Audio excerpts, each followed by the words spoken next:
बच्चों, ऑनलाइन इस क्लास में आप सभी का मैं हार्दिक स्वागत करता हूं। प्यारे बच्चों, आज हम लोग ज्योग्राफी का एक नए चैप्टर को शुरुआत करने जा रहे हैं। संसाधन एवं विकास, रिसोर्सेस एंड डेवलपमेंट, इस चैप्टर का हम लोग अध्ययन करेंगे। जैसे इसके पहले भी आप लोगों ने इस चैप्टर को 8वीं कक्षा में पढ़ा है, लेकिन अब हमें थोड़ा और विस्तृत रूप से इस क्लास में आपको पढ़ना है। तो सबसे पहले हम लोग देखेंगे संसाधन क्या है, व्हाट इज रिसोर्सेस।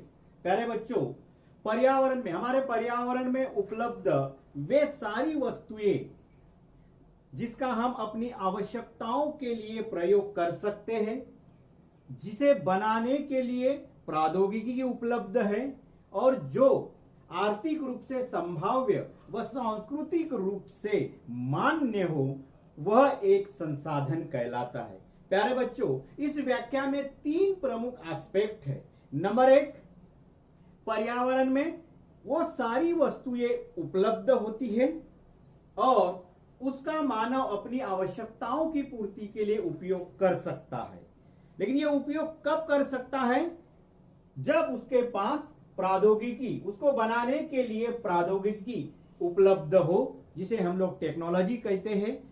क्योंकि प्रकृति में जो भी चीजें होती है उसको अधिक उपयोगी व मूल्यवान बनाने के लिए प्रौद्योगिकी की आवश्यकता होती है। उस दृष्टि से प्रौद्योगिकी होना चाहिए। और तीसरा इस व्याख्या का मेन एस्पेक्ट है संसाधन बनाने के लिए, वो ये है कि आर्थिक रूप से संभाव्य, मतलब उसको अधिक उपयोगी चीज या संसाधन बनाने के लिए हमारे पास धन या पैसा होना चाहिए। और सबसे इंपॉर्टेंट लास्ट बात जो है वो है सांस्कृतिक रूप से मान्य, मतलब वो ऐसा संसाधन होना चाहिए जिसमें समाज में मान्यता हो, उसे हम लोग संसाधन कहते हैं। प्यारे बच्चों, इसमें मैंने एक शब्द का जिक्र किया है, प्रौद्योगिकी।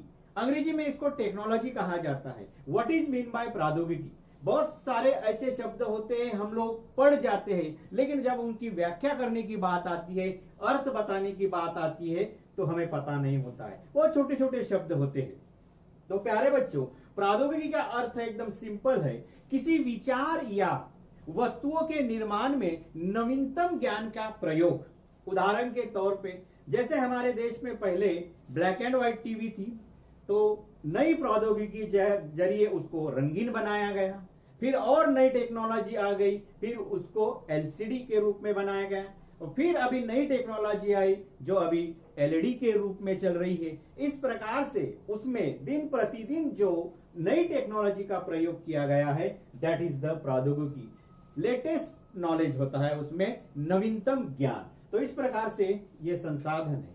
प्यारे बच्चों, अब हम देखेंगे कि मानव जब इस पर्यावरण में उपलब्ध वस्तुओं का संसाधन में परिवर्तन करता है या संसाधन में रूपांतरण करता है, तब वो कौन कौन से घटकों का सहारा लेता है, उनके बीच में कौन कौन से अंतर संबंध होते हैं, उसको हम लोग देखने का प्रयास करेंगे।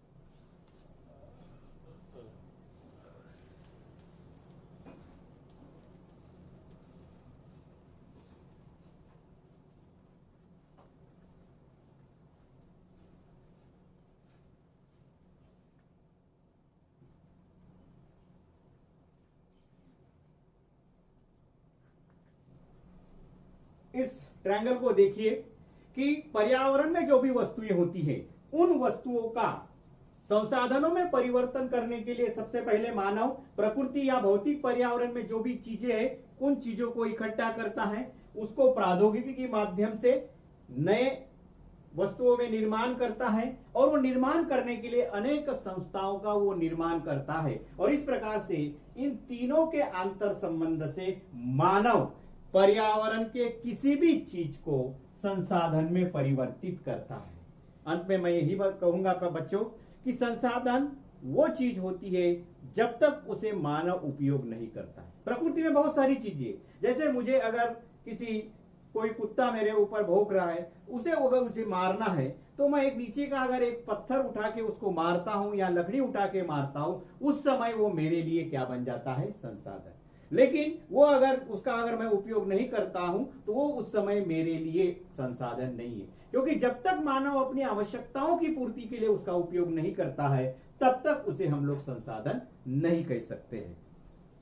प्यारे बच्चों, अब हम लोग देखेंगे क्लासिफिकेशन ऑफ द रिसोर्सेस, संसाधनों का वर्गीकरण। अलग अलग आधारों पर संसाधनों का वर्गीकरण कैसे किया जाता है, इसका हम लोग अभी देखेंगे।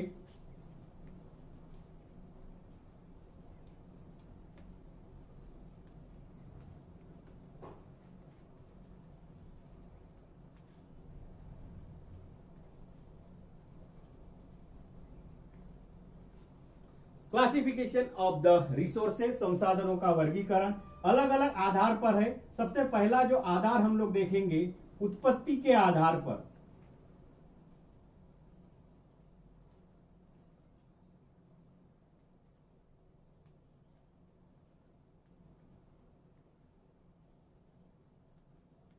उत्पत्ति के आधार पर संसाधनों का वर्गीकरण, on the basis of the origin. इसके आधार पर संसाधनों को दो भागों में, दो प्रकारों में विभाजित किया जाता है। नंबर एक, जैव संसाधन।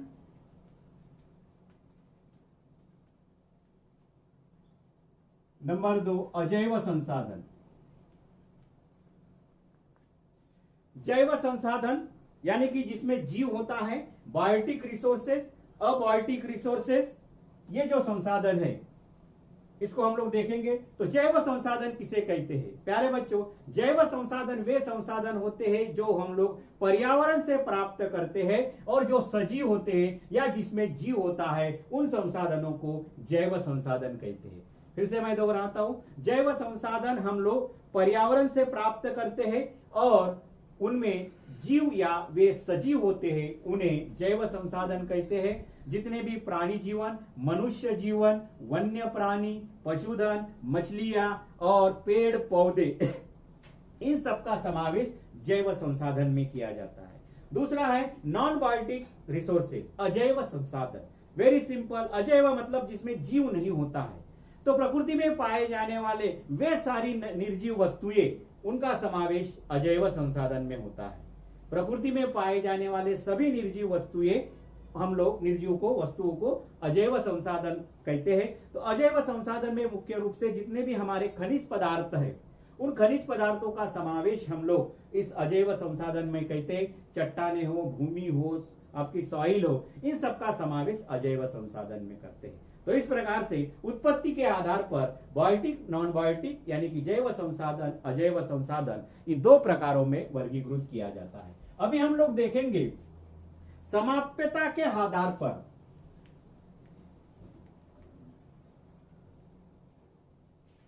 समाप्यता के आधार पर संसाधनों को दो प्रकारों में विभाजित किया जाता है। नंबर पहला जो प्रकार है, नवीकरणीय संसाधन या नवीकरण योग्य संसाधन, और दूसरा जो है अनवीकरण संसाधन। तो समाप्यता के आधार पर, खत्म होने के आधार पर, संसाधन किस प्रकार से खत्म होते हैं उसके आधार पर दो प्रकारों में विभाजित किया जाता है। नंबर एक, नवीकरण संसाधन। नंबर दो, अनवीकरण संसाधन। नवीकरण संसाधन किसे कहते? उसी शब्द में उसका अर्थ भरा हुआ है। नवीकरण मतलब जिसे नया बनाया जा सकता है। वेरी सिंपल, नवीकरण संसाधन वे संसाधन होते हैं जिनका एक बार प्रयोग करने के बाद फिर से हम उसे दोबारा प्राप्त कर सकते हैं, उसे नवीकरण संसाधन कहते हैं। जैसे हमारे पास जो है पवन है, गैसेस है, और मुख्य रूप से जल और पेड़ पौधे, इनका हम लोग फिर से निर्माण कर सकते हैं। इनको हम लोग नवीकरणीय संसाधन कहते हैं।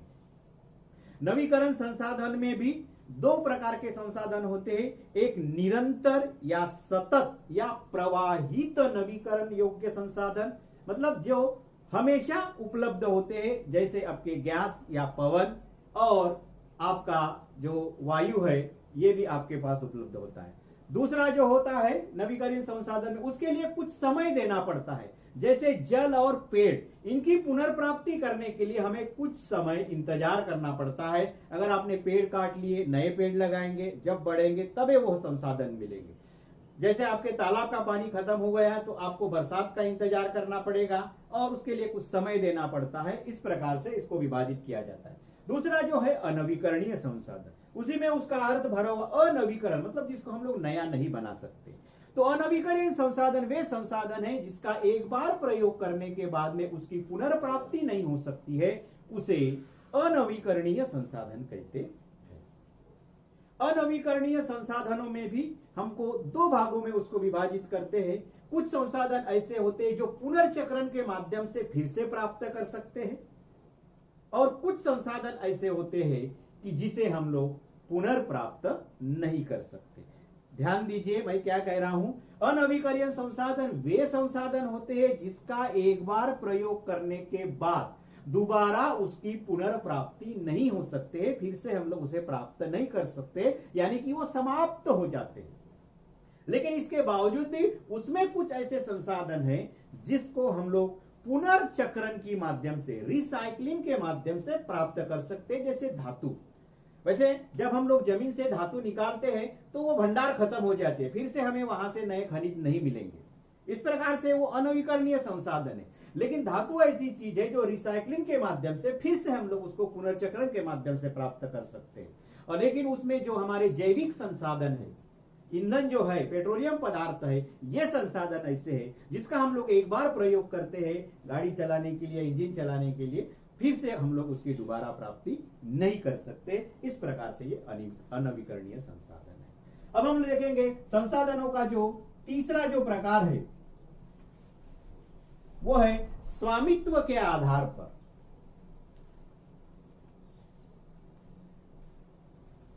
On the basis of ownership.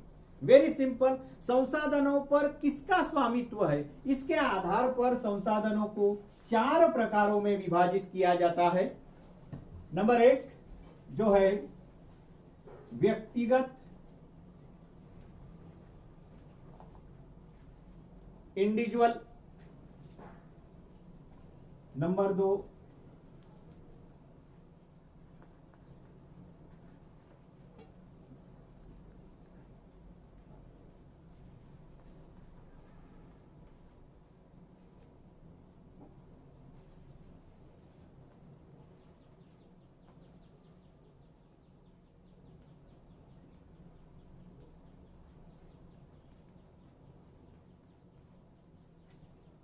स्वामित्व के आधार पर संसाधनों का वर्गीकरण। मुख्य रूप से स्वामित्व के आधार पर संसाधनों को चार प्रकारों में विभाजित किया जाता है। On the basis of ownership, व्यक्तिगत संसाधन जिसके इंडिविजुअल रिसोर्सेस कहा जाता है, सामुदायिक संसाधन जिसको कम्युनिटी रिसोर्सेस कहा जाता है, राष्ट्रीय संसाधन जिसे नेशनल रिसोर्सेस कहा जाता है, और अंतरराष्ट्रीय संसाधन यानी इंटरनेशनल रिसोर्सेस। तो सबसे पहले हम लोग देखेंगे व्यक्तिगत संसाधन किसे कहते हैं, इंडिविजुअल रिसोर्सेज। वेरी सिंपल, व्यक्तिगत मतलब होता है जिन संसाधनों पर किसी निजी व्यक्ति का स्वामित्व होता है या अधिकार होता है, उसे हम लोग व्यक्तिगत संसाधन, निजी यानी कि प्राइवेट। जैसे मेरी खेती है, वो मेरे स्वामित्व में है, मेरा अधिकार है, तो मेरी खेती है, मेरा घर है, मेरा फ्लैट है, मेरा बंगला है, ये सारी चीजें व्यक्तिगत संसाधनों में आती है। इतना ही नहीं, मेरे घर में कोई कुआं है, वो कुआं भी मेरी एक व्यक्तिगत संपत्ति हो जाती है, व्यक्तिगत संसाधन बन जाता है, उसे हम लोग व्यक्तिगत संसाधन कहते हैं। दूसरा जो है सामुदायिक। सामुदायिक मतलब सबके लिए खुला, जिसका सभी लोग उपयोग कर सकते हैं। तो सामुदायिक संसाधन वे संसाधन होते हैं जिसका उपयोग सभी लोग कर सकते हैं और वो सभी के लिए खुले होते हैं। जैसे गांव में हम लोग देखते हैं जो सार्वजनिक चरागाह होता है, मतलब जहां पर पशुओं को चराया जाता है, ऐसे भूमि को या स्थल को हम लोग चरागाह कहते हैं। तो गांव के सभी लोग वहां पर अपने पशुओं को चराने का काम करते हैं। स्मशान भूमि सबके लिए खुली होती है। गांव में कोई तालाब है वो सबके लिए, कोई छोटा सा पार्क है वो सबके लिए खुला होता है, इसे हम लोग सामुदायिक। शहरों में हम लोग देखते हैं गार्डन है, स्विमिंग पूल है सार्वजनिक, उसके बाद में आपके बगीचे है, उसके बाद में प्लेग्राउंड्स है, या कोई पिकनिक स्पॉट भी होते हैं शहरों में, तो तो ऐसे सारे संसाधनों को हम लोग सामुदायिक संसाधनों में रखते हैं। फिर से एक बार, सामुदायिक संसाधन वे संसाधन होते हैं जिसका उपयोग करने का सबको अधिकार होता है वो, और वे सबके लिए खुले होते हैं। राष्ट्रीय संसाधन, वेरी इंपॉर्टेंट एस्पेक्ट। राष्ट्रीय संसाधन देखा जाए तो तकनीकी तौर पर, टेक्नोलॉजिकली हम लोग, मतलब टेक्निकली हम लोग अगर देखते हैं, तकनीकी तौर पर देश के सीमा के अंतर्गत जितने भी संसाधन होते हैं उस पर सरकार का ही अधिकार होता है, वो कानूनी अधिकार माना जाता है। Listen to carefully.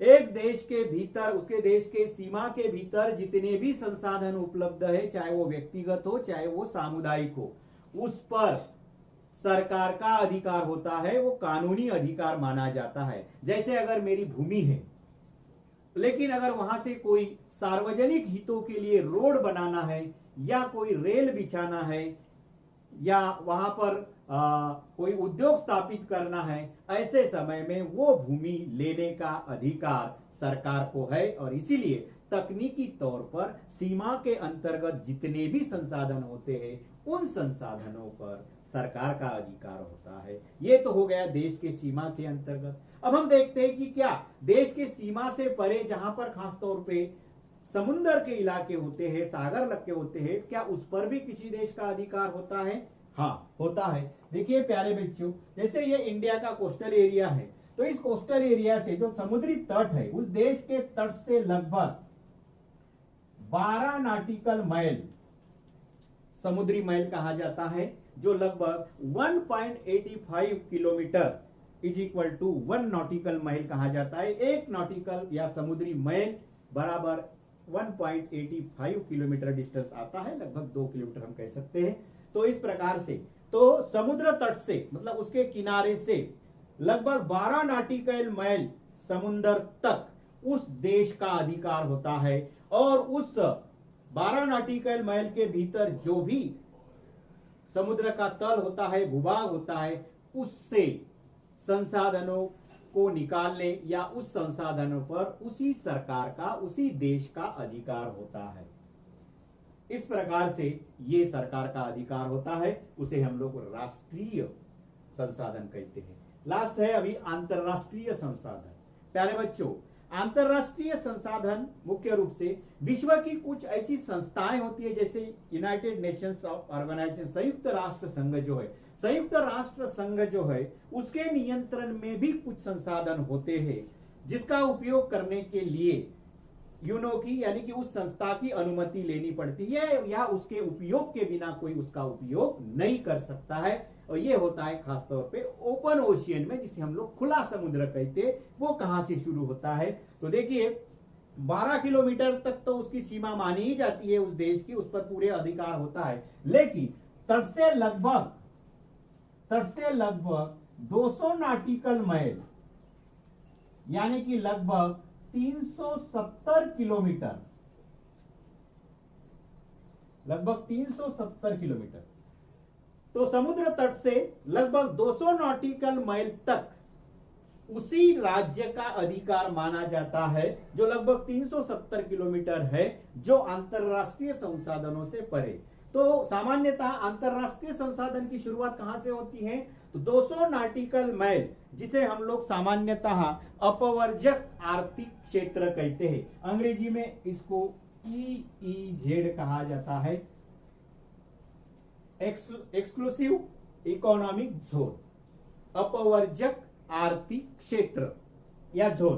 तो 200 नॉटिकल माइल से, यानी कि 370 किलोमीटर के बाद में जो सागर महासागर का जो क्षेत्र होता है, जिसे हम लोग खुला सागर या खुला महासागर कहते हैं, वो उस पर किसी अंतरराष्ट्रीय संस्था का नियंत्रण होता है या उसके नियंत्रण में होता है, उसे अंतरराष्ट्रीय संसाधन कहा जाता है। इन शॉर्ट, खुले समुद्र जो 200 नॉटिकल माइल से शुरू होता है किसी भी देश की सीमा से, उस खुले समुद्र पर विश्व की संस्था का, यूनो जैसी संस्था का नियंत्रण होता है, उसका उपयोग करने की अनुमति उनसे लेनी पड़ती है।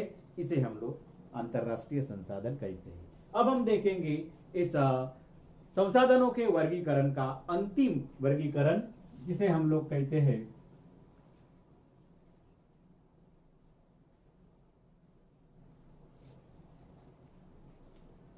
विकास के स्तर पर आधारित।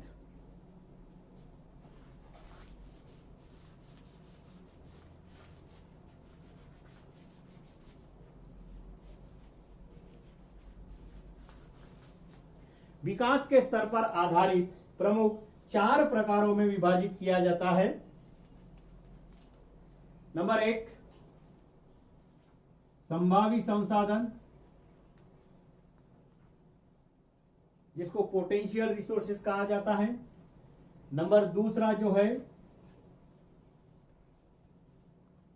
विकसित संसाधन, डेवलप्ड रिसोर्सेस। नंबर 3, भंडार रिसोर्सेस, जिसे सामान्यतः स्टॉक कहा जाता है। और नंबर 4,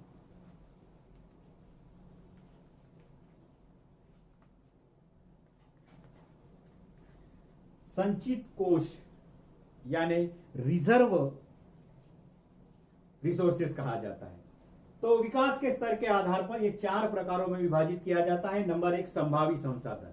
संभावी संसाधन किसे कहते हैं? Very simple. संभावी संसाधन का अर्थ होता है कि देश में संसाधन उपलब्ध होते हैं, पर्यावरण में वो सारी वस्तुएं उपलब्ध होते हैं, लेकिन उसका उपयोग करने के लिए देश में तकनीकी ज्ञान उपलब्ध नहीं होता है। उसे हम लोग संभावी संसाधन कहते हैं, पोटेंशियल रिसोर्स। मतलब उसमें पोटेंशियल है, बहुत सारी क्षमता है उसमें संसाधन बनाने की, लेकिन हमारे पास टेक्नोलॉजी नहीं है। तो ऐसे संसाधनों को संभावी, उदाहरण के तौर पे हम लोग ले सकते हैं कि गुजरात और राजस्थान में पवन ऊर्जा और सौर ऊर्जा के लिए काफी संभावी वहां पर बात हो सकती है, मतलब काफी अधिक ऊर्जा निर्माण हो सकती है, लेकिन वर्तमान समय में हमारे टेक्नोलॉजी के अभाव के कारण हम लोग उसका ठीक से पर्याप्त मात्रा में उपयोग नहीं कर रहे। दूसरा है विकसित संसाधन। अब विकसित संसाधन किसे कहते हैं? जिसे हम लोग डेवलप्ड रिसोर्सेस कहते हैं। विकसित संसाधन यानी संसाधनों का पूरी तरह से सर्वेक्षण हो चुका है, संसाधनों का सर्वेक्षण हो चुका है, वह उसका उपयोग करने के लिए उसकी मात्रा व गुणवत्ता भी निर्धारित की गई है, उसे हम लोग विकसित संसाधन। जिस देश में अच्छी तकनीकी ज्ञान होता है यानी कि प्रौद्योगिकी होती है, इसके लिए जिस देश में अच्छा प्रौद्योगिकी तकनीकी ज्ञान होता है, उस देश में ये विकसित संसाधन अधिक मात्रा में होते हैं, क्योंकि वो सर्वेक्षण करते हैं, उसके उपयोग के लिए उसकी मात्रा व गुणवत्ता भी निर्धारित करते हैं, और उसके लिए उच्चतम तकनीकी ज्ञान की आवश्यकता होती है। भंडार। भंडार का अर्थ होता है वेरी सिंपल, स्टॉक अंग्रेजी में जिसे हम लोग कहते हैं। तो संसाधन, पर्यावरण में बहुत सारे संसाधन होते हैं, लेकिन हमारे पास तकनीकी ज्ञान उपलब्ध नहीं होता है, इसलिए उसका हम लोग उपयोग ही नहीं कर सकते। जैसे उदाहरण के तौर पर हम ये कहते हैं कि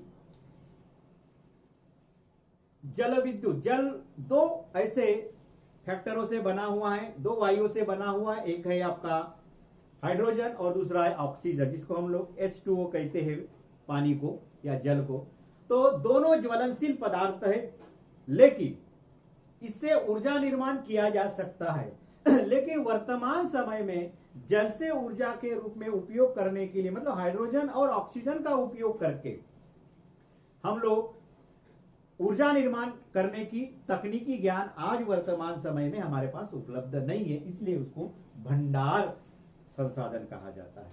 लास्ट है संचित कोष, उसी से रिलेटेड है, भंडार कोष से ही इसका संबंध है।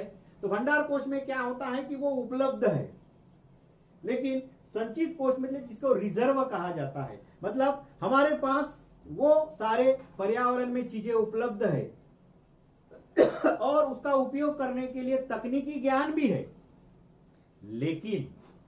लेकिन वर्तमान समय में उसका जितनी क्षमता से उपयोग होना चाहिए उतना नहीं हो रहा है, उसको कहते हैं संचित कोष। जैसे भारत में नदी या बांधों पर या नदी के जल पर या नदियों के बांधों पर भारी मात्रा में जल विद्युत निर्माण करने की संभावनाएं है, लेकिन वर्तमान समय में भारत में जल विद्युत बहुत ही, हाइड्रो इलेक्ट्रिसिटी जो है बहुत ही कम मात्रा में उपलब्ध हो रही है या निर्माण हो रही है।